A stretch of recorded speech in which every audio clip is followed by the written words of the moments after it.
Bonjour et bienvenue à tous pour ce nouvel épisode de l'EBMcast.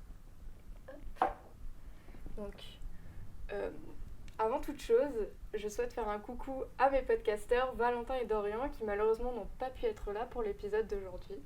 Précédemment, avec les podcasteurs avec qui je présente l'émission, nous avons interviewé des professionnels du secteur théâtral, dont notamment Lifou Messika, directrice artistique de l'EBMK, mais également Romain Ravenel, à qui nous souhaitons merde pour sa nouvelle pièce, Juste un homme avec un fusil, actuellement en représentation hier et aujourd'hui.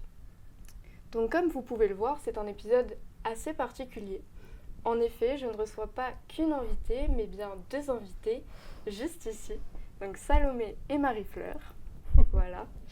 Un cast 100% féminin, qui va nous permettre d'échanger et de discuter autour de leur rapport du théâtre, mais également la question de la représentation des femmes au théâtre. Alors avant de commencer, n'hésitez pas à activer les sous-titres. C'est une nouveauté pour ce podcast. Et n'hésitez pas à nous dire si ça marche. Et puis n'hésitez pas si vous souhaitez commenter. Encore cette fois-ci, nous avons le chat. Donc voilà. Alors tout d'abord, Marie-Fleur. Salut. On va commencer avec toi. Peux-tu te présenter rapidement ? Ouais. Et moi c'est Marie-Fleur et je suis assistante en relation avec les publics à l'espace Coltès. Vous avez reçu Lifou il y a quelques temps, et je travaille avec elle notamment. Super. Voilà. Et en quoi consiste ton job ? C'est pas le plus facile à décrire, j'espère que je vais m'en sortir. Mais en gros les relations avec les publics c'est... D'habitude, j'aime pas trop le dire comme ça, mais on va dire le plus simple, c'est on a un spectacle et une salle à remplir. Et c'est vers quel public on se tourne. Mais en fait, ça va généralement bien plus loin que ça, parce qu'on travaille vraiment, on fait un travail de fond sur le territoire, où on va chercher des publics qui sont vraiment adaptés au spectacle et aux thématiques qu'on propose. Donc par exemple, je pense qu'on en reparlera un petit peu tout à l'heure, mais cette année, on avait une programmation qui parle beaucoup des femmes et de la parole, et du coup, on va vraiment s'intéresser en fait à quel public précisément on va contacter, et on a contacté par exemple des assos féministes, ou voilà, on travaille aussi beaucoup avec les étudiants et étudiantes. Donc voilà, on essaye de faire un vrai travail de fond avec les scolaires, tout ça, voilà. Ok, super. Et toi, Salomé ? Du coup, moi, je fais pas vraiment partie du monde du théâtre parce que je suis en licence de sociologie, je suis en 3e année, mais j'aborde quand même un petit peu des questions de culture. Donc moi, ce que je souhaite faire, j'ai comme projet de faire de la recherche plus tard. Et là, en ce moment, je travaille sur un projet de recherche sur la destruction des lieux culturels pendant les dites émeutes urbaines. Donc je ne sais pas si vous savez, mais il y a la médiathèque Jean Massé qui a totalement brûlé l'année dernière. Et donc voilà, moi je travaille sur ça cette année. Et globalement, je travaille sur des questions d'éducation, de culture. Voilà, c'est des sujets qui m'intéressent. Mais je ne suis pas spécialiste du théâtre, c'est pas quelque chose que j'ai étudié pendant mes études. Donc j'ai peut-être pas le même rapport au théâtre que vous deux. Plus d'un point de vue observatrice, spectatrice. Oui, voilà, en tant que spectatrice plutôt. Ok, très bien. Alors, c'est une question qu'on s'était posée avec Valentin et Dorian lors de la première émission. C'est une question que j'ai également envie de vous poser. Quel est votre premier souvenir, en tout cas votre souvenir marquant en rapport avec le théâtre ? Je peux commencer. Moi, le premier souvenir, le vrai souvenir en tant que théâtre, spectacle vivant, c'est pas un souvenir hyper glorieux. C'était en première, on nous avait emmenés voir une pièce avec le lycée et on n'avait pas du tout été préparés. En plus, moi je viens vraiment d'une petite ville de la campagne et du coup on avait fait genre 1 heure de bus pour y aller. C'était tout un truc, hein, c'était tout un projet. Ouais, c'était vraiment ça et on avait juste le titre de la pièce. On savait pas du tout ce qu'on allait voir ni de quoi ça allait parler. Et en fait, c'était horrible. Enfin, vraiment, peut-être que si je la revoyais aujourd'hui, je le vivrais peut-être mieux, mais c'était horrible. Il y avait plein de sujets qui étaient abordés. Ça parlait de la famille, de la guerre. Et en même temps, il y avait de l'inceste sur scène. Enfin, c'était vraiment pas bonne ambiance du tout. Et j'en étais vraiment pas du tout préparée à ça. Et en fait, j'en garde un super mauvais souvenir. Et justement, j'en ai reparlé avec une pote récemment qui a vécu ce même moment avec moi. Et elle, tellement elle l'a mal vécu, elle l'a complètement oublié. Donc vraiment, c'était pas du tout un chouette souvenir. Et par contre, du coup, je vais quand même, je pense, dire le chouette souvenir que j'ai. C'est le moment où vraiment je me suis dit, ok, le théâtre, c'est chouette. C'était seulement en 2e ou 3e année de licence. Donc c'était il y a 2-3 ans. J'étais au Théâtre de la Manufacture à Nancy et en fait c'est un moment où je me suis dit ok j'ai envie de m'intéresser au théâtre parce que c'est un truc que j'avais totalement mis de côté à cause de cette expérience notamment, puis tous les clichés qui vont avec, genre c'est des gens bizarres qui font du théâtre, c'est pas du tout, c'est élitiste, moi c'était pas du tout dans ma culture de base et dans mes habitudes familiales. Et du coup là je me suis dit ok il faut que j'aille découvrir des choses et puis c'était le moment aussi où j'avais un peu les questions d'orientation professionnelle donc il fallait que je m'ouvre aussi de nouveaux horizons. Et du coup j'ai découvert une pièce qui s'appelle Le jour où la nuit où le jour s'est levé et en fait c'était trop bien, vraiment c'était un super souvenir que j'en garde et c'est là où je me suis dit ok le théâtre comme le ciné peut vraiment te provoquer des super émotions et j'étais vraiment à fond dedans et c'était trop bien et après en fait ça a enchaîné et du coup voilà je suis dans le théâtre depuis 2-3 ans mais donc ça fait pas si longtemps et de base j'étais pas dedans mais voilà un peu mes premiers souvenirs au théâtre. Ok, super. Bah, c'est bien au moins ça contrebalance, on a un négatif et un positif. Et toi Salomé? Moi, mon premier souvenir, ça remonte à longtemps. Je pense que je me rappelle pas de ma première pièce. Parce qu'en fait, j'ai commencé à aller voir des pièces quand j'avais peut-être 2 ans. C'est ma mère qui nous embarquait un peu partout. Et on avait l'habitude d'aller au théâtre à Romba, donc pas loin d'ici. Et vraiment, on y allait tous les mois, donc en fait, on avait un peu cette habitude-là. Et donc ouais, j'ai baigné là-dedans depuis toute petite. Et donc il y avait ça, le théâtre de Romba, puis l'été surtout, on allait tout ce qui était festival, spectacle de rue, etc. Donc tout l'été, pareil, elle nous embarquait partout dans les 4 coins de la France. Bon, j'exagère, mais un peu partout. Et du coup, ouais, j'ai pas une pièce en tête, mais le fait que j'ai baigné là-dedans depuis toute petite. Donc, tu m'en parlais un peu, c'était aussi surtout l'ambiance, notamment avec les festivals, les spectacles de rue. Ça, on va dire, il y a un peu moins ce côté, comme au théâtre, le public et la scène, là c'est vraiment tous ensemble pour créer un événement, une énergie. On parlait d'énergie la dernière fois. Donc, c'est pas du tout pareil parce que l'opéra-théâtre, moi j'ai dû y aller 1 ou 2 fois, mais j'ai pas vraiment de souvenirs. C'est pas ça mon rapport au théâtre, au spectacle. Et moi en fait, quand je pense à ça, à mes premiers souvenirs, c'est quelque chose de vraiment positif, d'énergie en fait, je sais pas, de truc familial, avec la famille. C'est une énergie, quelque chose de joyeux en fait. Rien que l'été, quand t'es en festival, etc. Donc c'est ce côté-là. J'ai un très bon souvenir. Et après, plus théâtre en salle. J'ai découvert le BMK, le théâtre en première année de licence, quoi. Et donc je suis allée voir quelques pièces. Mais je garde toujours ce contact avec le spectacle de rue que j'adore. Okay. Voilà. Ok. Et j'avais cette question que je me posais. Moi personnellement, je vais peut-être souvent faire des rapprochements avec le cinéma, mais il y a ce truc où quand tu choisis un film sur Netflix, c'est est-ce que tu as envie de te divertir, est-ce que tu as envie de réfléchir, est-ce que tu as envie d'oublier tes problèmes de vie. Et c'est un peu pareil au théâtre, je sais pas pour vous, mais est-ce que comment vous choisissez d'aller voir une pièce? Parce qu'on sait qu'il y a des pièces qui plaisent plus ou moins que les autres. Vous en avez parlé dans vos expériences. Est-ce que vous cherchez à vous identifier au personnage? Est-ce que vous voulez juste rire et vous voulez quelque chose de drôle? Est-ce que vous voulez quelque chose d'engagé? Genre, comment vous choisissez un peu votre programmation? Vas-y, je me lance. Moi, j'aime pas du tout rire, j'aime pas du tout les trucs drôles. Je suis pas drôle. Je déteste voir des trucs drôles. Non, mais moi, j'aime bien quand il y a des pièces qui représentent ce qui se passe autour de nous.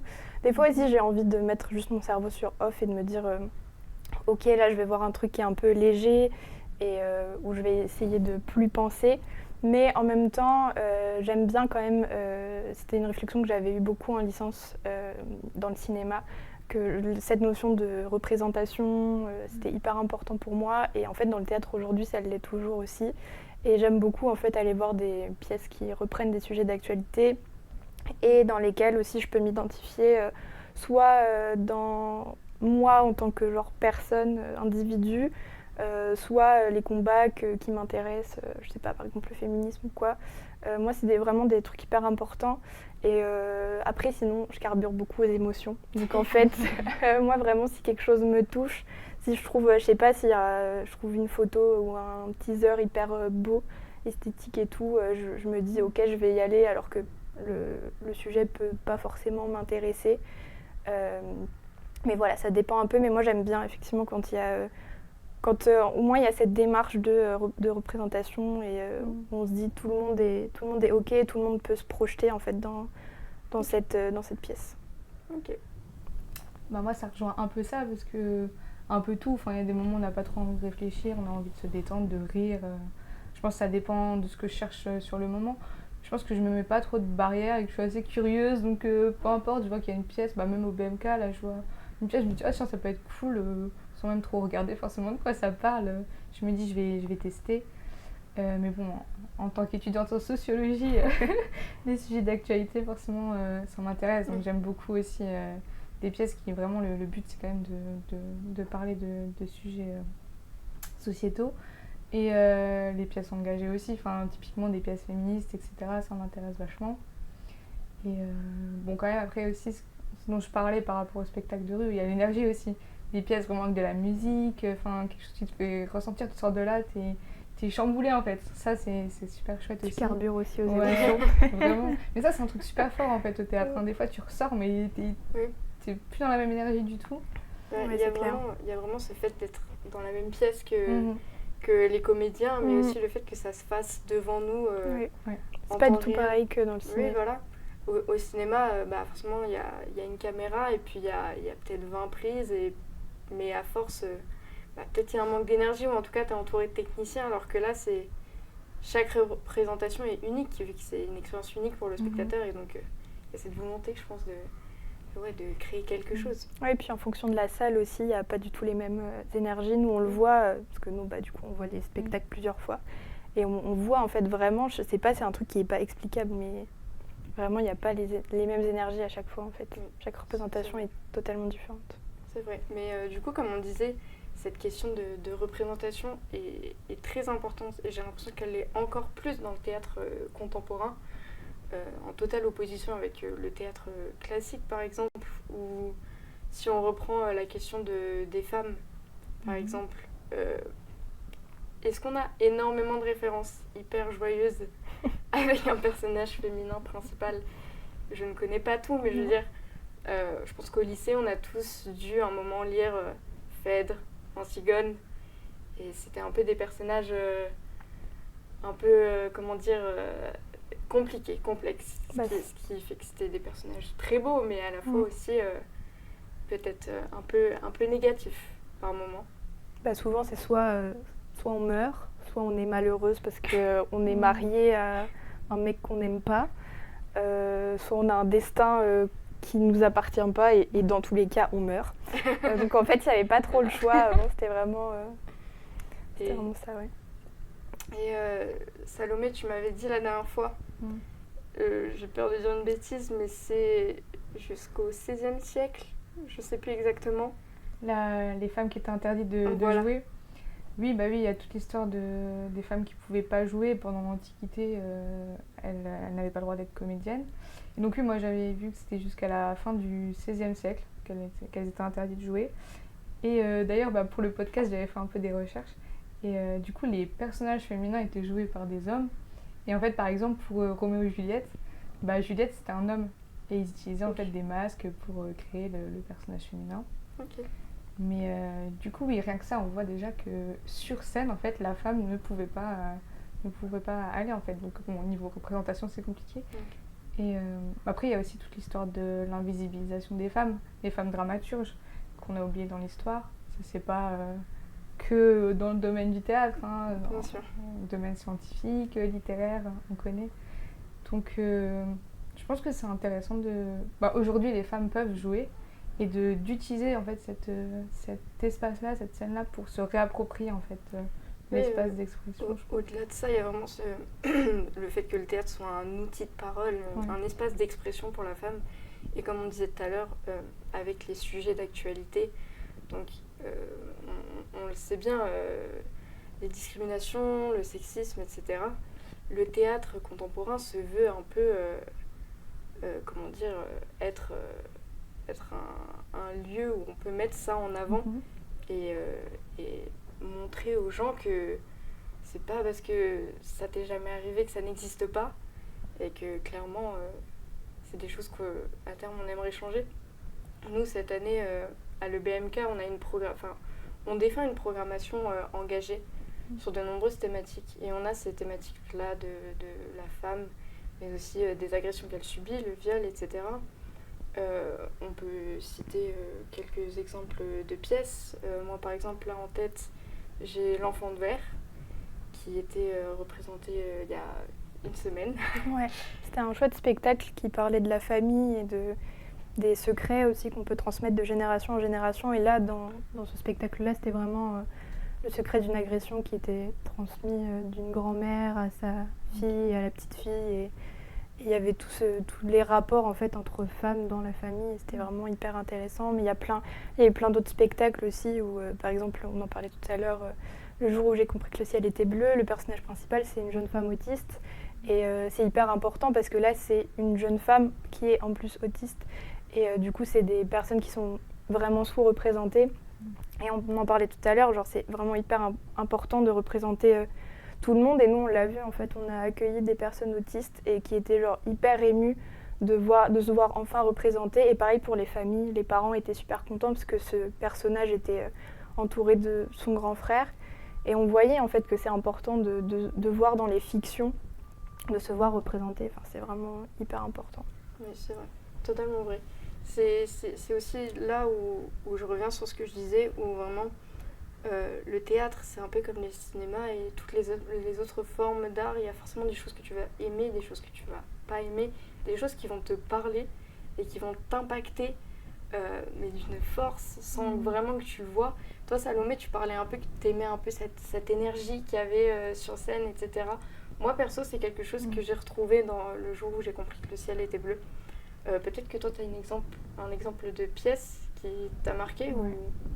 Bah moi, il y a une pièce que j'étais allée voir au Nest. Du coup, c'était Fanny, c'était en 2022, je crois.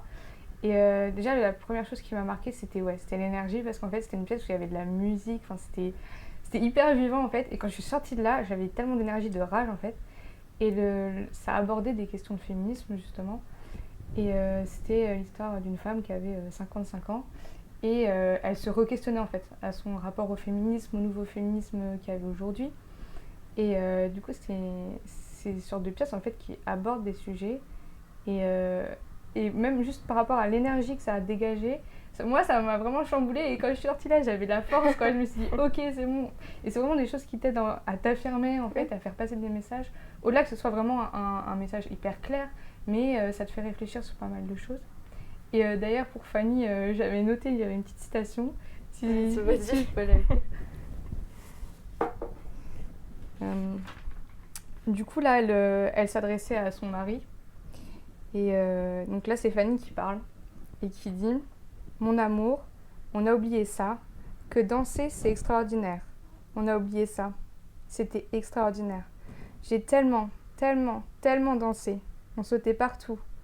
Savais-tu ça, que les filles, puis les filles s'embrassent, même si elles ne sont pas lesbiennes? Les filles, les gars, les gens, les non-binaires. Sais-tu ce que ça veut dire, non-binaire? J'ai rencontré plein de belles personnes. J'ai tellement, tellement, tellement dansé. Puis c'était juste beau, tu comprends? Et en fait, vraiment, j'adore la citation parce qu'il y a tout le côté danse, musique, énergie en fait. Et elle traite de sujets hyper forts. Et là, elle a 55 ans, elle se pose sur des questions de la non-binarité, de genre, etc. Et donc en fait, je trouvais ça super beau d'aborder ça dans une pièce. Hyper intéressant. Ouais. C'est vrai, en effet. Moi, tu vois, il y a un peu... Je rebondis sur ce que tu disais. J'ai un peu ce truc où des fois, je regarde des films où j'ai besoin d'avoir comme un modèle. C'est-à-dire que je m'identifie pas vraiment au personnage, mais c'est un personnage qui m'inspire. Peut-être que j'aspire à lui ressembler dans quelques éléments. Et par exemple, dans le théâtre contemporain, moi par exemple, jusqu'à maintenant, j'ai pas vraiment eu l'occasion de m'identifier en tant que femme peut-être un peu masculine, qui ne se maquille pas forcément, etc.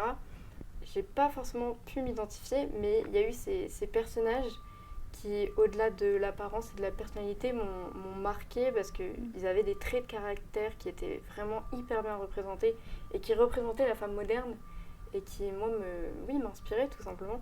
Et je trouvais ça vraiment, vraiment très intéressant. Donc, en effet, je suis d'accord. Je regarde un peu le chat, je vois qu'on a quelques commentaires. Ok. Dis-nous. Je vois notamment un commentaire qui cite « Je carbure à l'émotion, c'est un super mantra pour aller au théâtre ». Surtout à l'espace Coltès. Je suis fais ma totalement petite d'accord promo, sur ça.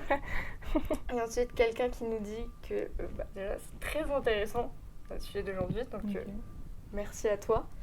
Et qui nous dit que oui, il y a totalement une différence entre le cinéma et le théâtre. Et j'aime bien ce qu'il dit. Il dit au théâtre, on veut voir vivre le comédien et peu importe s'il fait quelques erreurs. C'est vrai. Et ça, je trouve ça vraiment beau parce que il y a ce côté, comme je disais tout à l'heure, où c'est fait en temps direct, réel. Ouais. Et les erreurs rajoutent du charme justement à la représentation. Oui, puis en tant que spectateur et spectatrice, je pense qu'on accepte aussi, quand on va voir du spectacle vivant, on accepte le fait que c'est pas parfait parce qu'en fait c'est des humains et que tout le monde peut se tromper, quoi. Enfin, moi en tout cas c'est comme ça que je le vis. Il y a peut-être aussi le côté participation du public en fait. Peut-être pas forcément en salle fermée, mais comme moi je disais, dans la rue en fait, c'est des réactions directes du public en fait, et tu peux interagir avec. Truc qu'il n'y a pas au cinéma en fait. T'as pas les personnes devant. Et puis dans l'art en général, je pense qu'il y a un vrai tournant où on veut susciter le spectateur et sa réflexion. Là, j'y pensais pour refaire un lien un peu à la représentation des femmes. Et dans l'art en général, au courant performatif. C'est notamment un sujet que j'ai pu étudier pendant mes études, qui s'est développé dans les années 70 et qui s'est développé en même temps que les nombreux mouvements sociaux qu'on a pu voir à cette période dans le monde entier. Et la question de la femme est énormément revenue. Il y a plein d'artistes piliers de ce courant qui sont des femmes, je pense notamment à Marina Abramovic, et qui avaient cette volonté de ramener le spectateur dans son œuvre. On peut citer notamment la pièce Rythme Zéro, où en gros elle se tenait face au public avec une table et plein d'outils dessus, et en gros les spectateurs pouvaient lui faire un peu ce qu'ils voulaient. Donc il y a une petite notion un peu tricky dans le fait que c'était un peu pour dénoncer ce rapport à la femme. Est-ce qu'on peut dire femme-objet? Je sais pas, mais ce truc où certains se permettent des choses par rapport à cette question. Ça me fait penser à l'artiste Rebecca Chaillon, qui est genre, elle a toutes les casquettes, elle est dramaturge, elle fait de la performance, et elle est metteuse en scène, et il y a toutes ces questions en fait qui se lient. Le fait de représenter les gens, elle c'est une femme noire, et du coup elle c'est vraiment un combat dans son travail. Toutes les questions aussi autour des LGBT+, dans ses pièces il y a des personnages non binaires, et ce côté aussi de participation du public. La dernière pièce qu'elle a faite, les comédiens font du popcorn sur scène, et il y a des membres du public qui ont sous leur siège un ticket, et genre ceux qui ont le ticket gagnant vont sur scène pour manger du popcorn, et genre il y a le générique de One Piece aussi qui est chanté, enfin bref, c'est incroyable. Et vraiment, genre, c'est hyper drôle parce qu'elle lit vraiment toutes ces questions dans ses œuvres, et c'est un travail trop intéressant en plus et trop important. Ok, super.